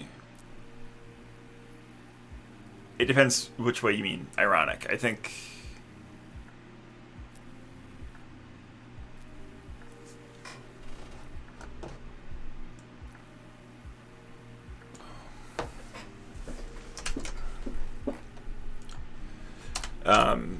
I think what Obama Robot Voice is talking about is really like irony in the dramatic irony sense, right? Of like, yeah, you can hate. It's the smoking problem, right? It's what Derek gets wrong about smoking. You can tell kids as much as you want that smoking doesn't look cool, but you're lying. Like, smoking looks cool. Smoking's the coolest looking thing in the world.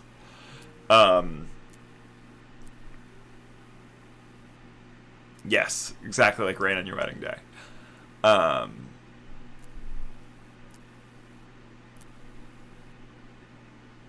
Or like...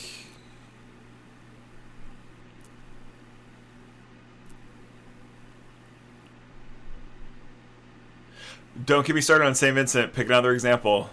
We'll shut the stream down right now. St. Vincent broke up Slater-Kinney. So, thumbs down for St. Vincent. You're not in the band, St. Vincent. You know what? You know what band doesn't need more keyboards? Slater-Kinney.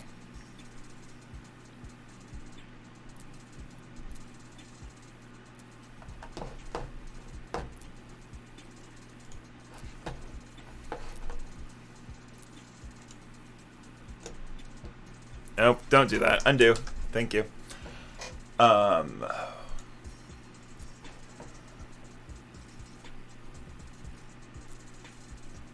One second while I do a very important...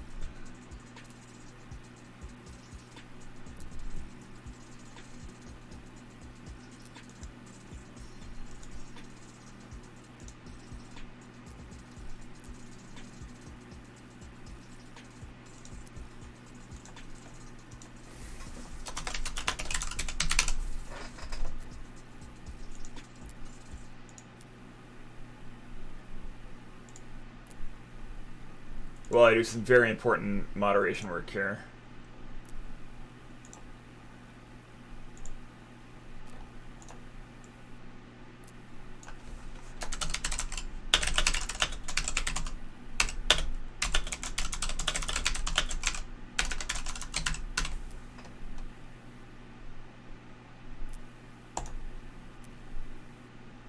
Okay, go ahead and talk about St. Vincent all you want. Fond for older friend, also correct. Yeah,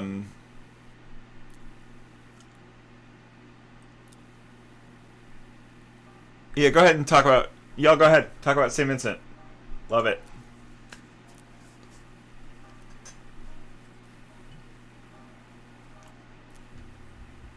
I'm just going to sit here and...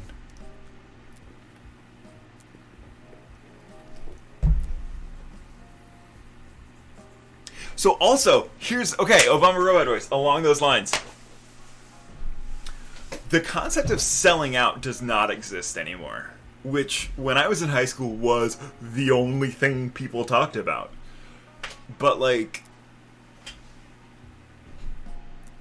bands just can't sell out anymore. You don't get banned if you say St. Vincent. You do get a cool little message that says St. Vincent is banned from this channel, which is true. Effective now. But, you know, there's none of that, like... Yeah, exactly. Like, you can't... What are you gonna do? Like...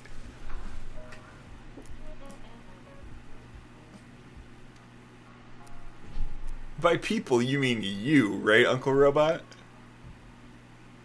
Oh, no, that's not disembowel. You taught me about embiggen. Never mind. It's a different word.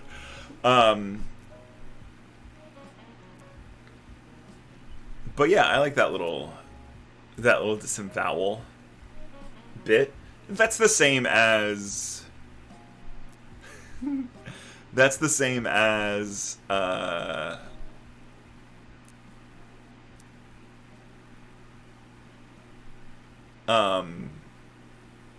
using asterisks in someone's name on Twitter so they can't name search you now.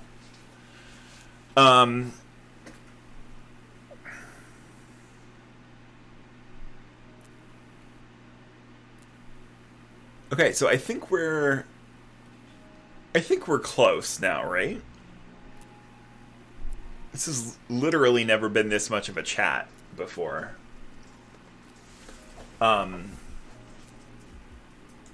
But I'm enjoying it, and I hope you are. I hope you are too. And again, if you've got suggestions that I haven't seen, ping me again. Let me know. Trying to get as many. Oh, that's right. Okay, we got.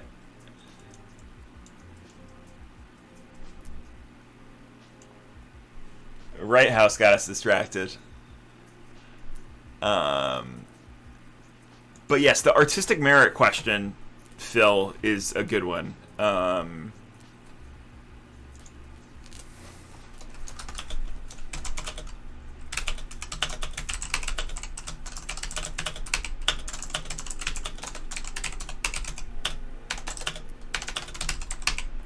And to me, the artistic merit question is really the Get Out.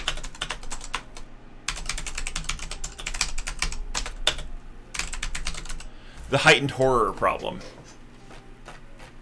Where, like, when you get something that's good enough that it shouldn't... Like, you wouldn't call Get Out a guilty pleasure, right? Because everybody's just agreed it's a good movie. But it is in the same genre as, like, House of a Thousand Corpses or Halloween or Nightmare on Elm Street. Like, those are all horror movies. And this is not my idea. This is, at least I mostly have processed this from Austin Walker formerly of Waypoint, now mostly just on their podcast. But the need to pull Get Out of being a horror movie so we can talk about it realistically and talk about it authentically and talk about it in the spaces where we can't talk about what's good about The Hills Have Eyes 2 or whatever, right? Like, that heightened horror genre, which is not a genre because they're horror movies, lets us talk about things not as a guilty pleasure, right? So I'm trying to think of other examples of this that aren't movies. Yes. Yes, Katie is reading a book. That's correct.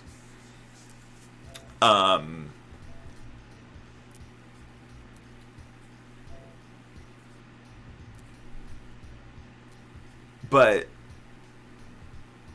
Phil Wrighthouse, your artistic merit question is really interesting.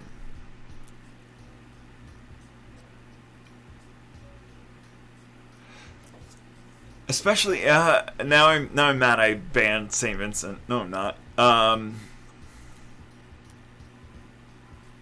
But like, what's a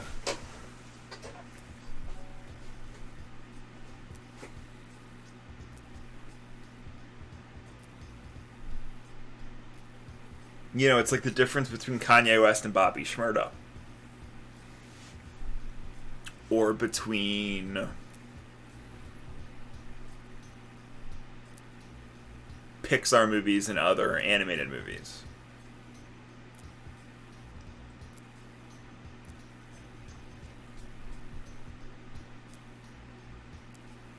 Like, what makes Up different than the new Tom and Jerry?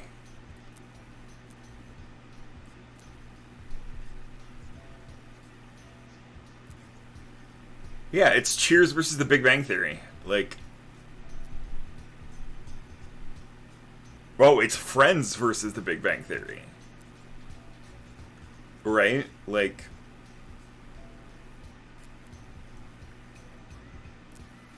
yeah, Dark Knight, Joker, definitely. Like, the fact that Martin Scorsese directed Joker. So now we're in a space of talking really about, like, genre.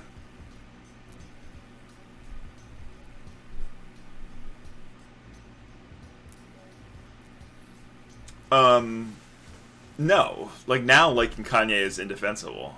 Like, oh, thank you. Did Martin Scorsese direct King of Comedy then? Is that what I'm thinking of?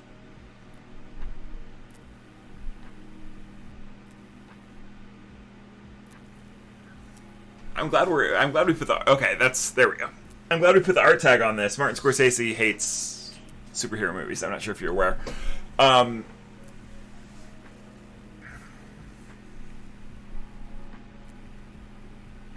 But then also, like, so here's the question is, are we really talking about guilty pleasures?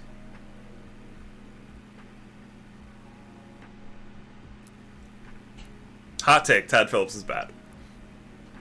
Cold take. God,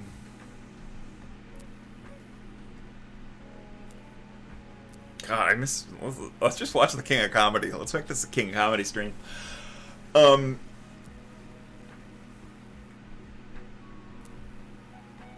But, like,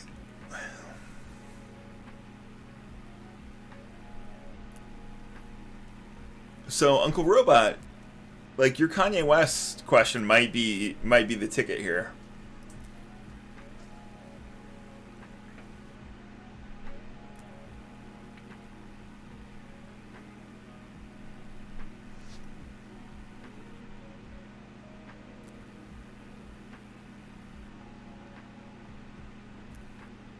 Right, exactly. So,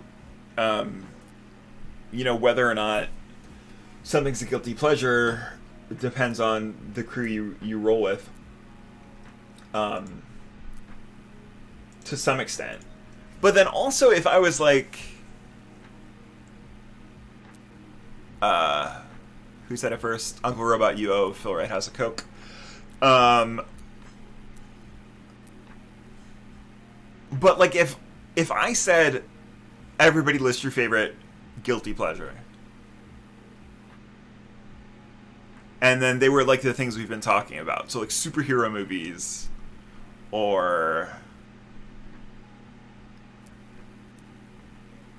TV sitcoms, or Ben and Jerry's or whatever, and then my answer was G.G. Allen, we're talking about different things, right? Don't Google G.G. Allen if you don't know who that is. Like,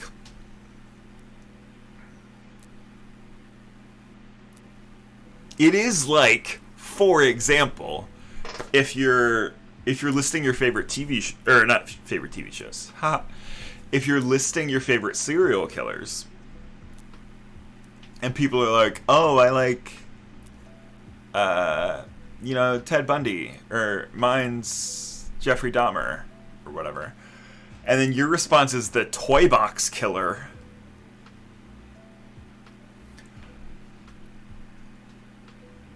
Like the levels are different there, right? And so I think what I'm getting to is all the things that we've been talking about are like guilty pleasures that I guess we feel bad about, but not like guilty pleasures that objectively you should feel bad about. And some of those exist, right? But we've narrowed, so there's guilty pleasures that you would call a guilty pleasure, and then guilty pleasure, the thing that, like, Katie's reading a book, dropping bombs. That's a drone strike from Katie is reading a book.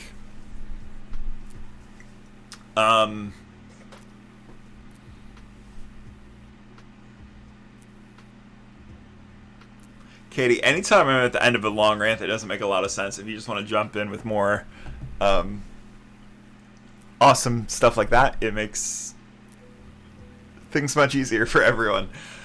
So anyway, I think there is also, what I'm saying is there's a level of guilty pleasure that is so guilty we can't actively talk about them.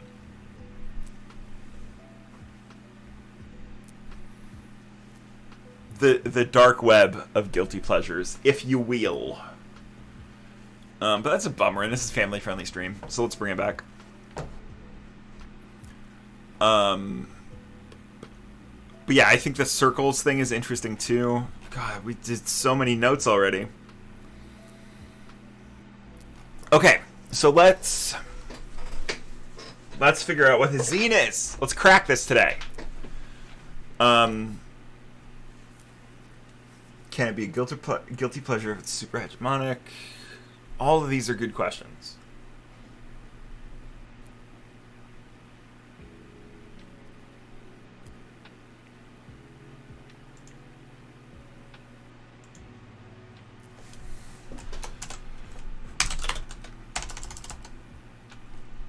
Not articles, but like segments. What do I want to call this? Bye, KSAC. We'll be working on this same thing next week if you want to come back and say hi. But have a great Easter evening.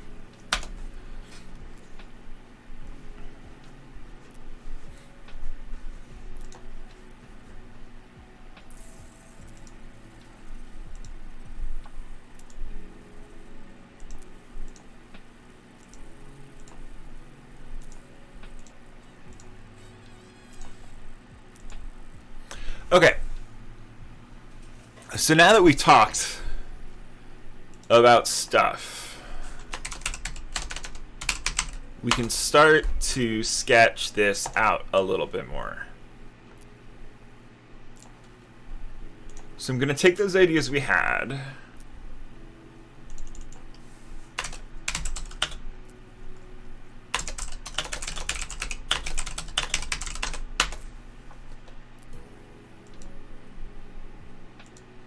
and start pulling them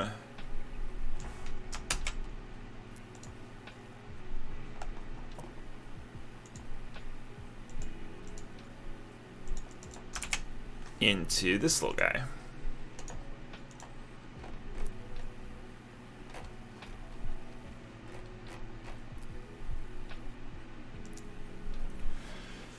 Okay.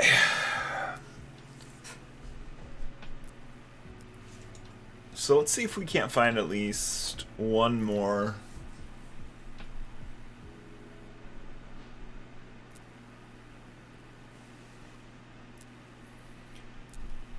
This is my very clicky,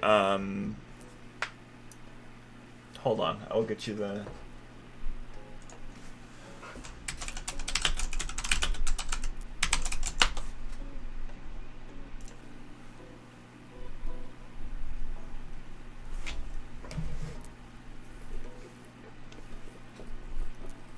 This is my Razer Huntsman V2 analog.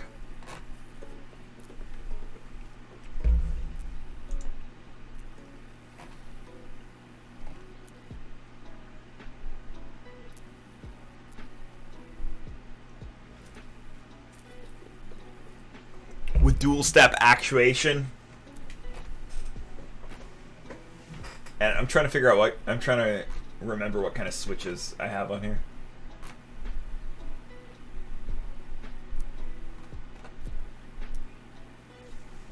Anyway, it's got RGB on it too. It's dope.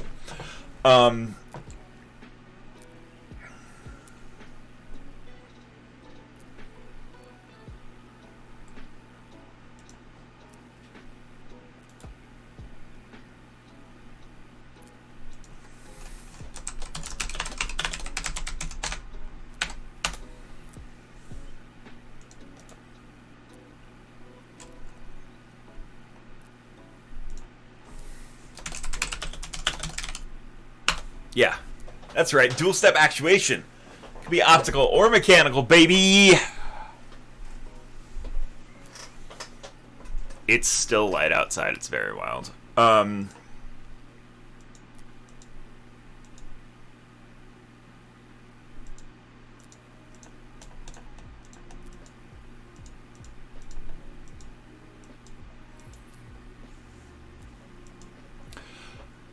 Okay. So we've got a thing laid out here. I don't know about these. The cool thing about this is, I mean, this is really set up. I know, Uncle Robot, you talked about the skeuomorphism, but it is set up for scenes and things, so you can easily just move the scenes around. And then what's great is that you can export all of these note cards and whatever you write on them.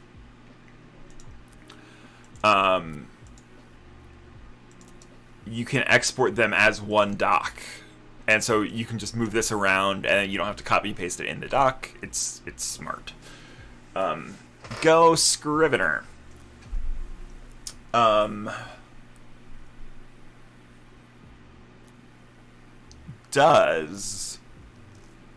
I'm of two minds about this next bit, because now is when we start figuring out what we're writing, right? And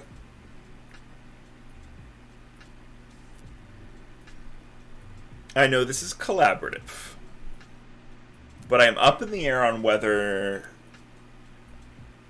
to make the writing collaborative or whether it's a thing I'm just going to do myself. I don't want to collaboratively write. That's a disaster.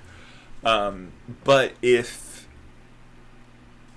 someone would like to write a thing for this, the only reason I'm hesitant is because of the editing process. And I like you all and you are my friends. And because part of it is that we're building this on stream, basically. So, like, I'm going to go do drafts offline, but then I'm going to edit online. So if anybody's really interested in writing a thing for this, let me know, and we will figure that out. If you want to do that now, we can do that now. If you want to do that offline, we can do that offline. But I think we've put together a pretty fun little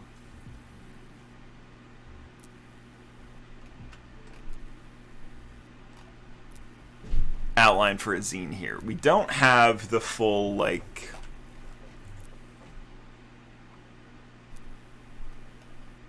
I think we've mostly cracked it, but we don't have, like, the full rundown yet.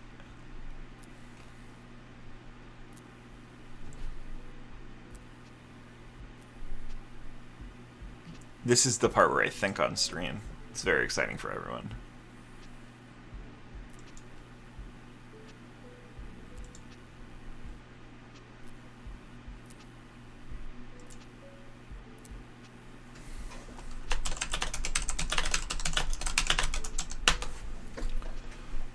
That kind of so good it's not bad idea.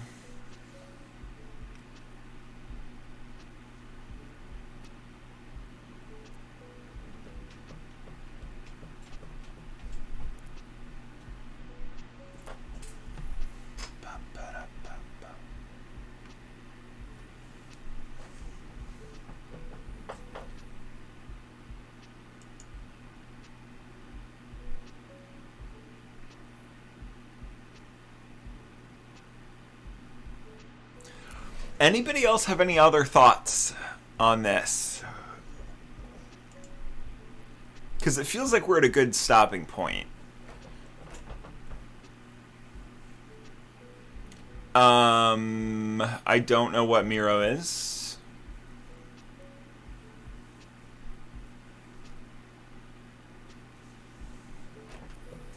And I think we'll probably do it collaboratively via polls as much as anything. Very much how this went. Because layout is one of the visual things. But let me check what Miro is. Because I could be convinced. An online visual collaboration. Oh, like a whiteboard setup, right?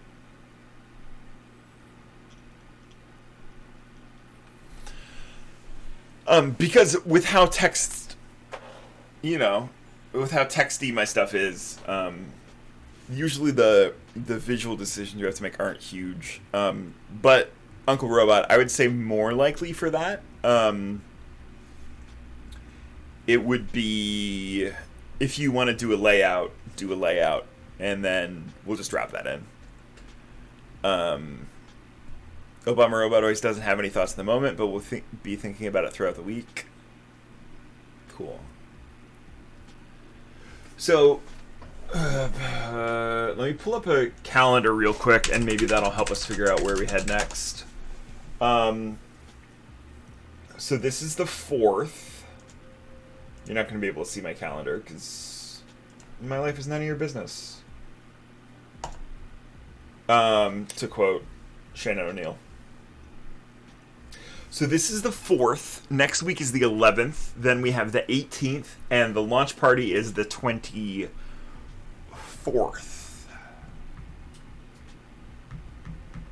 So... okay, so let's do this. We're going to call it a stream. If you were interested in writing for this issue of Still Untitled, Not Bestseller, think about it over the week. We'll meet back here next week. We'll take these rough ideas, put them into a full layout. Eventually, we'll have a place where these live online between now and then. It doesn't exist yet. And then next week, we'll really start figuring out our thesis, our bullet points, etc. We'll lay out. We'll do the rough part of the layout. Uncle Robot, that might actually make sense to do in Miro.